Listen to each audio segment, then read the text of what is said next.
These are all the things that were Everybody said. under the banner of shadow bans that they denied over and over. Yep.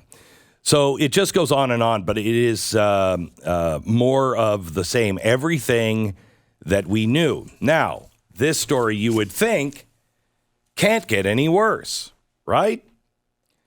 Well, if you remember back in June 23, in 2022, there were a number of people that pointed out that Twitter was hiring an alarming number of FBI agents.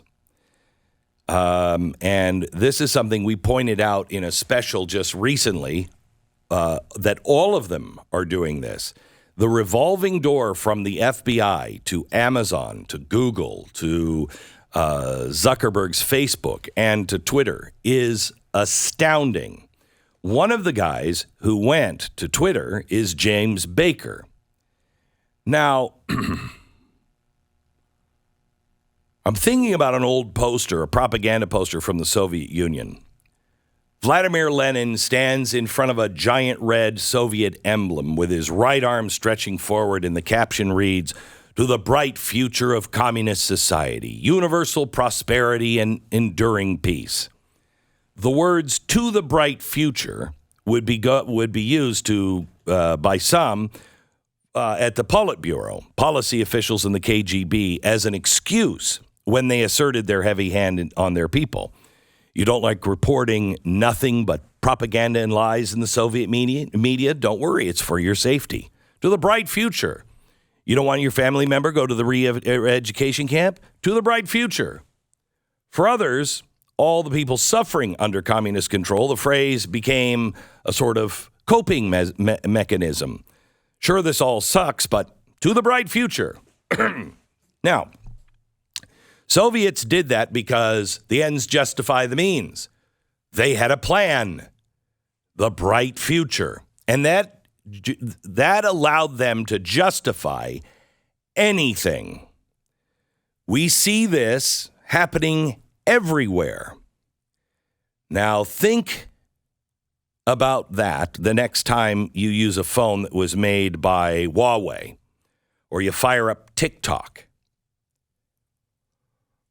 A product you're using can be used to support Chinese national intelligence work. But it's not just Chinese, Russian, it is also Americans. The FBI is the political commissars.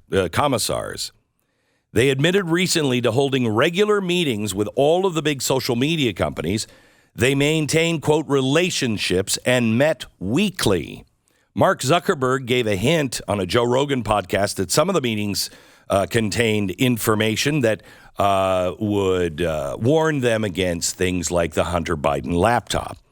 Now, they knew it wasn't Russian propaganda. So why was the FBI feeding misinformation to social media companies? We know the FBI didn't want Donald Trump to become president because we saw that when an FBI lawyer was caught falsifying evidence in order to get a FISA warrant to spy on the Trump campaign, Carter Page, nothing happened to him. Speaking of FBI lawyers, it was the FBI's top lawyer, James Baker, that helped facilitate the meeting between the Democratic operative Michael Sussman and the FBI investigators to look into the bogus Trump Alpha Bank smear. Okay? That was the top FBI lawyer, James Baker. He then left the FBI. And guess who hired him? Twitter. Now, this is before Elon Musk. Now, we know from the Twitter file disclosure that James Baker, now Twitter's top lawyer, helped suppress the Hunter Biden laptop story. So he went from the FBI to Twitter to help shape all of the news that you would get off of Twitter. But wait, there's more. When Musk tried to release the file showing how Twitter suppressed the story, Baker intercepted the evidence to vet what was about to be released. We're talking real time here, gang. Was it to take out the parts that showed the FBI was involved? Musk this week was not amused and fired James Baker. But don't be surprised if he goes right back to the FBI or to Facebook or to Google or to Amazon. The Twitter files show how outside political actors, usually from the left, have a far too friendly relationship with big tech, and these companies are all too willing to do their bidding. We knew all of this already. It was obvious. But it is truly remarkable to see in their own emails, because it leads one to ask the question, what is the difference between China and the Soviet Union and us? Here's the bad news. The difference is that the people of the Soviet Union and China had this kind of behavior forced on them. Today, Silicon Valley and the media do it voluntarily for the bright future.